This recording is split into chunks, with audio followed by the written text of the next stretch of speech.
Welcome to Living Well with April and Shelly, where we're raising kids, eating right, spending smart, and living well.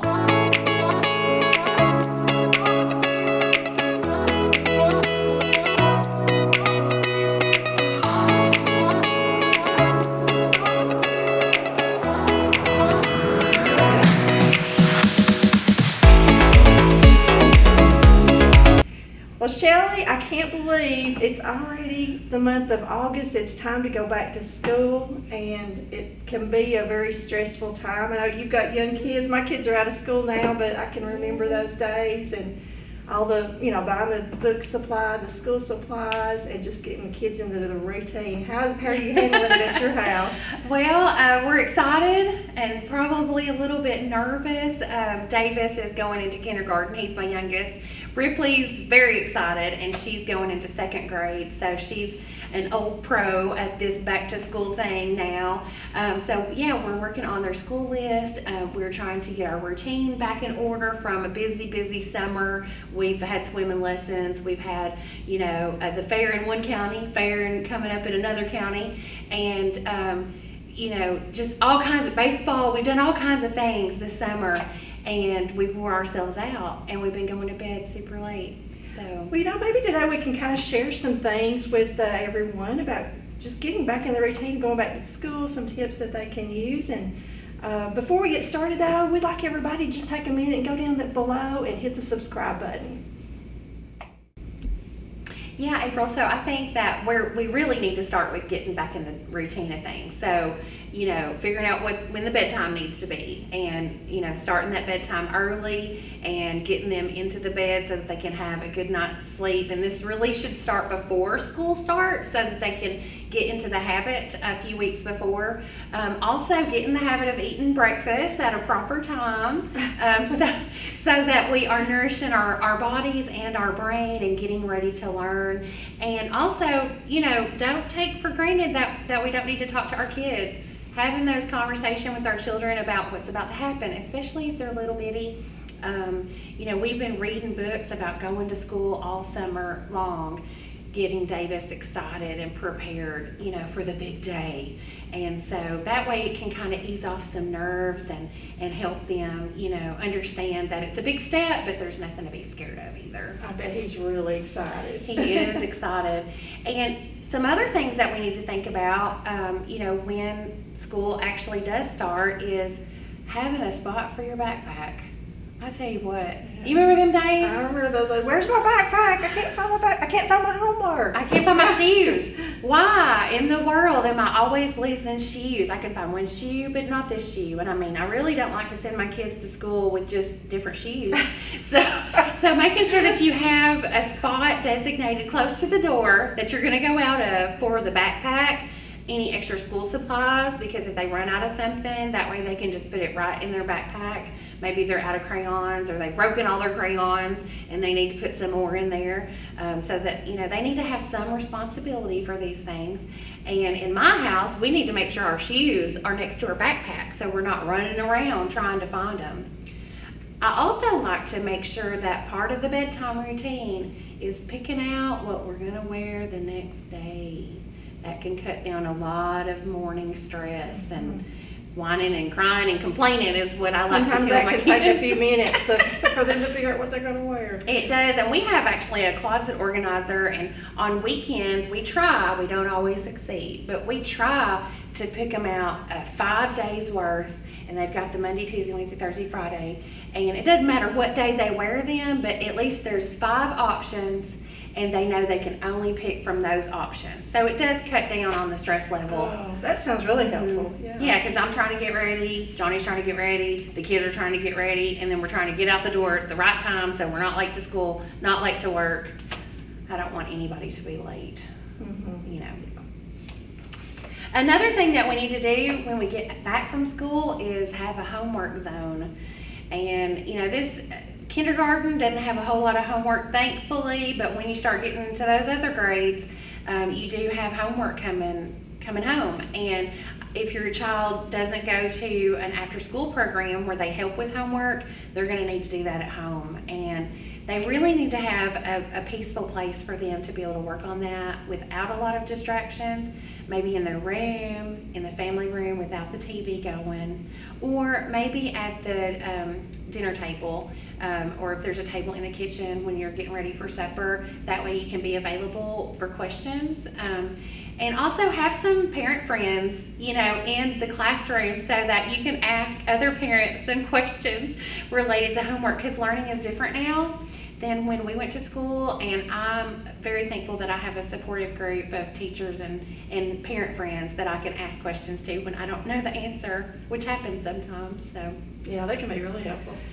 and then we need to think about our schedule too. This is something that I did not think about at all until Ripley started school. But, in Extension, we do some trips, sometimes in August. And thinking about if we can minimize business trips or, the time that we spend away volunteering or doing other extracurricular activities that whole month of August while our children are transitioning back into the school routine. It just teaches them that we're there, we're available to them, and then we have time to talk to them about situations going on. Yeah, I remember we used to have a big meeting that we went to in August, and it was hard. It was very difficult. It is hard. And I tell you something else that's hard is keeping up with papers that teachers send home. That sometimes I will lose them, and so I do keep them now on a clip on the refrigerator, and so that's nice. But parents need to have a designated space for papers that come home, whether it be permission slips or notes that you need to sign. I know in our school system, Ripley has a folder, and I check it every day when I get home from work to see what my homework is for her. And then if it's not due yet and it's due another day, I will put it on the clip so that I know what I'm supposed to be doing. That way it doesn't get lost and we're not in a panic the morning of. Right. So that's very important. And then also, and probably lastly for these tips, is let's make sure that we as parents are not, stuck in our smartphone or our tablet, because our children really need to have time to kind of wind down from the school day. They have learned all day. They have played a lot. They are tired, and so they need to not really be so much engaged. Play quiet games with them as a family, talk to them around the dinner table, and they're going to be hungry when they get home, so we probably need to provide a healthy snack too. That's true, and I'll lead off on that and start talking if you want me to about, I know when school starts, it's always thinking about what they're going to take for lunch at school. Now, we're real fortunate here in DeKalb County. All of our school lunches, our lunch program's free. It used to not be. I don't think it is in your county. Not in both systems. It's not. So, but some kids still prefer to take their lunch to school, and so I've just got some tips and suggestions for you, whether it's taking lunch to school or it might be the afternoon snacks like you're talking about. And one thing I just wanted to mention real quick is when you make these snacks at home, make sure that you are following food safety practices, good food safety guidelines. Because last thing we want to do is make our children sick from foodborne illnesses. And so when you're cutting up meat at home and frying it or something like that, use one cutting board for that. And if you're doing a salad or a fruit or something like that, you want to use a separate cutting board, so you don't want to cross-contaminate those meats. And then now I've got just a couple of suggestions on things that you can take to school, as well as lunch boxes. We've got a variety of lunch boxes over here that you can take to school. You might want to make sure if it's something that needs to stay cold that you put one of those ice gel packs inside, or if it's something that's supposed to stay warm. Just get something that's really nice and easy for your child to carry to school. It's nice if they've got a place to put their water bottle. If not, they could probably just slide that into their backpack as well.